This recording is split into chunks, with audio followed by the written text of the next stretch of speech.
Yeet. Yeet. Yeet, skirt, yeet. Beep-a-dee-doop. Stay tuned for our freestyle rap video coming soon. All right, time to get started with the Enduro Bike Roundtable. All three of us have been riding these 7 bikes a ton in the rain, in the mud, and there's like a little bit of sun maybe one day over the last couple of weeks. So now let's get into some favorites, some least favorites, some highs and lows. Let's start with the question that everybody wants to know. What's your overall favorite? I'll toss that one to you first. For me, that's an easy choice. I'm gonna go with the DV8 Claymore. I just got along so well with that bike from the start. I think it balanced all the different needs of an enduro bike well. It feels good, more casually riding and kind of just goofing around, and also at race pace and on rowdy terrain. Pretty much whatever you want to throw on it, I'd honestly feel pretty comfortable on that bike. How about you, Matt? I did really love the DV8 as well, but I think for me, I'd have to go with something that has a slightly shorter reach, and really did fall in love with that Mega Tower. The geometry was really aggressive. Even with the 29-inch rear wheel, it was still really playful. I could pick it up on some of the flowier trails and jumps and stuff like that. A close second would maybe be the Patrol for me as well, because of that small rear wheel. It was a lot of fun on the trails around here. Kaz, what's your favorite bike? For me, it's gonna be that DV8 Claymore. Again, kind of that racy feel, but you can still pedal it on big long rides, which is what I like to do. I think in a close second, I like that Contra, just because it's so different. Wouldn't be my only bike, but I do like what's going on there.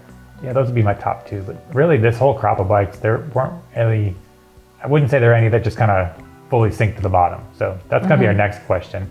Which bike was your least favorite? We were joking about which one we'd toss in the lake, because there's a lake over here. We wouldn't toss any of these in the lake. But That's why Kaz said sink to the bottom. yeah, that's the little reference. But anyways, which is your least favorite, Alicia? Ooh, it's so hard to choose because honestly, all of them were really good bikes. I think I have to go with the Intense, just because for me it was the hardest to ride in that it felt like a handful. It was really high energy, but also really heavy. So sometimes it felt like you just had to work harder to manage that bike than the rest of them. It's not a bad bike though. Like, I don't want to throw it in a lake, I just want to ride a different bike. Yeah, you can just put it in the corner. Yeah, put it in the corner. What about you guys? Which one will you put in the corner? So I did really love a lot of the mullet bikes, but the ones that maybe stood out to be my least favorite would be the Intense or the Fazari, just because they were so active at high speed. They just kind of stored a lot of energy, and I like a little bit more of a calm ride and just let the tires do the work on the little tiny stuff like the roots and the rocks, and then push into the big compressions and not kind of get bounced back. For me, my least favorite, I think it's gonna be that Fazari. Even though I do like that bike, I'm gonna kind of frame this as if I was looking for a race bike. I don't think it would be that Fazari. I'm gonna put the Mega Tower in there too. It just never quite clicked with it. There's something, I'm gonna spend some more time with it, and I'm gonna actually do a race on that bike and see how that goes. But it just kind of didn't wow me the same way that some of the other bikes did. So all these bikes, sometimes with more time, you can kind of unlock their potential a little more. But yeah, for me, I'd put the Fazari and probably the Mega Tower as the 2 bikes that I didn't like as much as the others. And speaking of racing, we should talk about which would make the best race bike. Because sometimes the best race bike isn't the best all-rounder. It's not always the person's favorite. Because the race bike, there are some differences. So I know for me, I think I would pick that Deviate. That just had the feel that I want, a little bit light, got some energy, but you can still go down some gnarly stuff and still pedal. You mentioned that you like to do, would that be your race bike pick? Yeah, I think everyone has already guessed that's my race bike pick. I also want to mention the bike that I just said I would throw in a lake, the Intense, actually has a pretty racy feel, and so it also was my second fastest time in the time testing. So I wouldn't be opposed to racing on the Intense. It just is much harder to ride and much more to manage without any added capability compared to the DV8. Yeah, I would agree with that. I think for an all-out race bike, I would probably go with the DV8 as well. Maybe in the smaller size, the one with the 460 reach. But the Intense was one of the first bikes that I got on, and we were riding a really technical, tight, slippery, wet trail. And that bike had a lot of grip on those wet routes. And then it was also like, I didn't love the energy when it got up to high speed, but in that type of terrain, pretty similar to like wet Scottish riding, I think. It was just, had some life to it and didn't get bogged down in those wet holes. It kind of makes you want to go fast. All right, so if you're not the type of person that wants to line up for a race every weekend, you might be the type of person that wants to go to the bike park every weekend. So a whole different category. But a good bike park bike these days, if you're not getting a full-blown downhill bike, is a long travel enduro bike. 170, 160 mils of travel. Most bike parks are perfect for it. Out of this crop of 7 bikes, which would your bike park favorite be? We'll start with you, Matt. You mentioned the Comment Cell might be your favorite. We rode a lot of jumps down here in Bellingham, and I found that wheelbase just to be a little bit much to manage, even with the smaller rear wheel. I think the Mega Tower was the most balanced for me, and it's quite a stiff frame with a stiff wheel set, so that would probably be my choice. I don't know about you, Alicia, what would you pick? There are a few that come to mind here. I think if we're going for stability at speed, which if you're just hammering out bike park laps and it's rough and fast, it's really easy to lean toward the Common Stall just because it feels burly and it feels like it'll also hold up to an entire summer of bike park riding. I also want to mention the Contra. If we're talking about stability at speed, that bike feels really good going over the rough stuff, especially if you're somewhere like Whistler where you're going to be riding a lot of pretty gnarly tech trails in the bike park. I would love to be on that bike for a lot of downhill. And then I also want to shout out the Patrol. I think if you want to play bike, if you're not necessarily going for speed and a bunch of all-out laps, the Patrol is so much fun. I would happily ride that at a bike park anytime. Yeah, and that'd be a good one with the Patrol. After you finish your bike park laps, you want to go pedal. I think the Patrol has a good balance of the For pedaling sure. and bike park, where the Common Salt, which would be my bike park pick, just because that big solid feel. But if you want to pedal at the end of the day on some other non-lift serve stuff, it's a lot of bike. But my pick would be the Common Salt, and then I think the Contra would be up there too. Just super fun to go fast and plow through everything. Another thing we should probably move on to talking about is the frame highlights and lowlights. Again, we got a whole mix of frames. We got a steel frame, aluminum frame, carbon. Some have some cool little features, some have some not as cool features. So yeah, let's kind of go over some of the little details we might not have gotten a chance to talk about as much in the reviews themselves. Alicia, is there anything that stood out on any particular bike that you think deserves a little shout out? I think it's cool that we had 2 different bikes with frame storage. I think we had the really good one on the Santa Cruz, and then we had the one we had a few gripes about on that Intense. That's the Chad box that you access from under the frame. Both have a lot of potential, just the Chad box needs a little more refining. The Santa Cruz also lets some water in, but overall is a little farther along. It's just nice to see those pop up. Yeah, make a lot of sense. How about you? Yeah, I would agree. I think the storage is really cool. I think there are a couple bikes that have some adjustability with flip chips and whatnot, and then there are others that are dedicated. The DV8 doesn't have any adjustment there. It's 29 only. It's one setting in the geometry. I also want to add back in, the DV8 had really good cable routing. It was interesting to me that everything except for the dropper post was externally routed through the front triangle. So they had a cool little kind of concavity on the downside of the top tube where the cables were hidden. You couldn't actually see them if you're looking at the bike from the side, which I thought was such a clean solution to the external cable routing thing. And then they actually disappeared into the seat stays for the back of the bike, which honestly I thought was fantastic. I think it's so clean, pretty serviceable. It does still go through the frame, so you don't have all the benefits of fully external routing, but it was a cool solution. Yeah, I think it's nice to see just more details. A few years ago, we would have probably been griping about how none of these bikes have water bottles. Well, they all do, and they can I think all of them can take a full-size water bottle, so our complaining actually worked in this time. None of the bikes in this test have any silly headset things, which is good, because that's something that's unfortunately catching on. So I'm going to use this moment to say, if anyone is designing a bike, don't make a headset where the cables go through the bearings. Yeah, so don't do that. None of these companies did, so that's good. And then the storage boxes, I think we're going to see more and more of those pop up. And a lot of these bikes have storage on the underside of the top tube, so that's also good. The little ports actually where the Fazari cables routed into the frame were really nice because they tighten down to seal and lock those cables in place, both keeping debris and water out and also keeping the cables from rattling around. I mean, for me, I like a quiet bike, and a noisy bikes annoy me a lot, so I guess we could talk about the quietest bike that we were riding. I think. Was it the DV8? I think. No. I think the Common Saw for me. The Common Saw was the quietest bike. It comes with really good chain slap protection, and that was the quietest one that I noticed. How about you? Yeah, I think I would agree. I mean, the rear hub is really loud, but there's no rattles. I can deal with the safety pedal. Yeah. And then a close second might be the Contra. Yeah. That's pretty quiet. A little bit of chain noise on the Contra.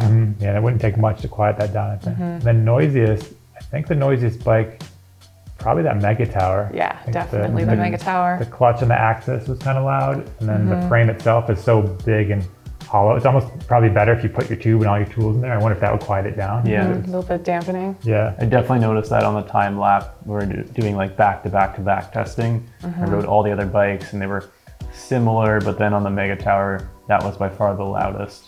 And even the Contra, like you mentioned, there was maybe a little bit of chain noise, but just the overall sharpness or like vibrations to the frame seemed to be a little bit quieter with that steel maybe. Do you guys notice that too? Yeah, it was really muted. Yeah. Yeah. It's like what Levy mentioned earlier when we were talking about how the bike just, when it's going over bumps, it's just kind of like boop, boop, boop, boop. Another one's kind of like ding, ding, ding, ding. Yeah, there's no pinging. Right. No pinging. Contra does not ping. No pinging.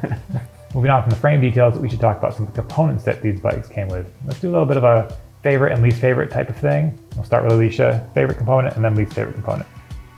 My favorite component is definitely going to be those TRP brakes. We had them on both the Fazari and on the Patrol. They're so good. I know I've said this in both the Fazari review and the Patrol video probably. They just work, they're super consistent. They have big levers that to me feel really good. Like I think the ergonomics are good. They just plain work. They have enough bite, they have a lot of power, and it doesn't take a lot of force to get to that lot of power. Yeah, yeah, coming from Magura brakes on my personal bike, the TRPs were pretty eye-opening.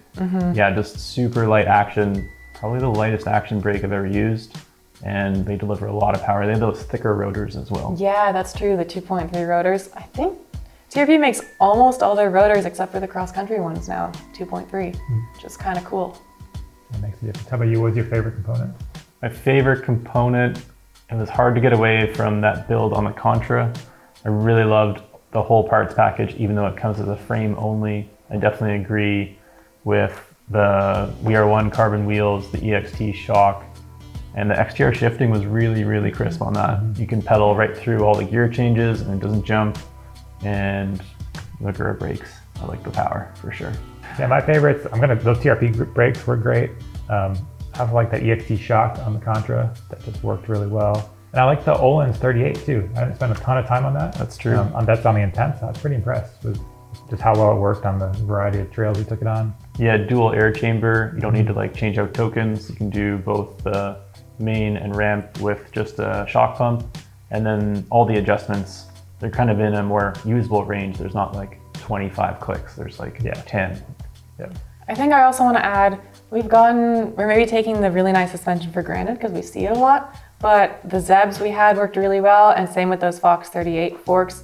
Actually, all the suspension on these bikes was pretty solid. Pretty dialed. Yeah. I think it was a really good group of suspension, so want to throw out those as well. Yeah, that's good. Yeah. I mean, obviously we're talking about higher end bikes here, so it's not like when we're doing the value field test, that's when the suspension kind of starts to fall apart a little bit.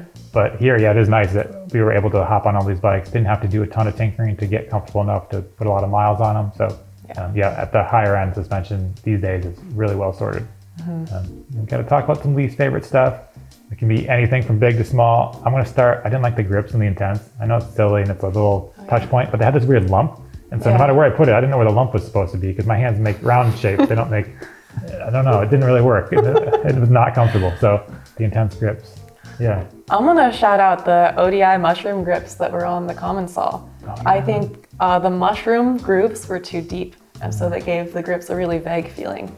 I normally like kind of the mushroom pattern, but not those ones. That's fair. They're also really hard to hold on to when they get wet. Yeah. Because they just slip. They're just these rings and there's nothing to grip onto. Yeah, they're kind of better for like a town bike, like a just comfy, cushy thing. Rather than, Yeah. But luckily these are easy things to remove or switch out. But For sure. There are harder things that we have problems with too. it's true. I think I'm gonna kind of carve out my niche further here as the person who complains about dropper posts. Because the hydraulic dropper post on the Santa Cruz just was so squishy over and over and over despite resetting it. I don't believe that anyone should spec that dropper post. I don't know if that's like too harsh, but it just doesn't work nearly as well as the really consistent, really reliable, and easily serviceable cable actuated posts. However, we had one cable post that also didn't work that well, that KS Lev. The cable tension was really finicky. It kept coming kind of loose, and There were a lot of problems actually with that because the bottom of the post didn't hold the end of the cable very well. So it kept getting loose, and having to fish that out of the frame over and over was a huge pain. Yeah, it's kind of tricky. I mean, we do need to mention that we are changing seat height a lot. So like if it was your own bike, it might not be as much of an issue, but yeah, I'm with you on that reverb. It just, I wish they could get it right because they put in the new little vent valve that's designed to make it so that you can make it not a suspension seat post when that happens, except you have to take the seat off to do that. So that's annoying. So I mean, they're sticking to their guns and going with this hydraulic line, but if they can just make a cable actuated one, it works pretty good. Cable ones are really good. Yeah. And taking your seat off is one of the more complicated things to do. I don't know, no matter how you do it, you're always losing the bolts, or like it never wants to slide off the rails too easy. Larry, I think there's a couple more parts we can complain about. We'll talk about good things after this to balance it all out. To keep our griping going. What do you have to gripe about? I mean, besides gripes with grips, we got Grip gripes. somebody was a little hard on wheels. We had some problems with a race face trace hub. The main seal just seemed to be jammed when the free hub body was installed.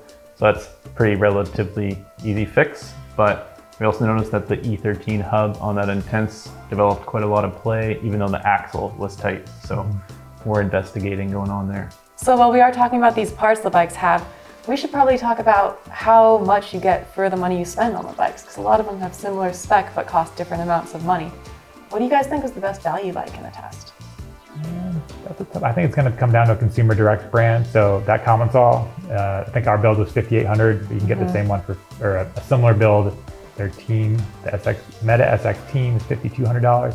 Still a lot of money for an aluminum bike, but it's really solid. So I think that's there. And then that Fazzari, again, the one we had is $8,000 something, but they offer a wide range. And I think that when you break it down, like the $8,000 Fazzari versus the $11,000 Mega Tower, the parts kits you get are almost identical. So yeah, I think that the Fazzari and the Commensal offer really good value. I want to mention the Fazzari again just because the lowest end build comes with actually top end DVO suspension, which I find really interesting.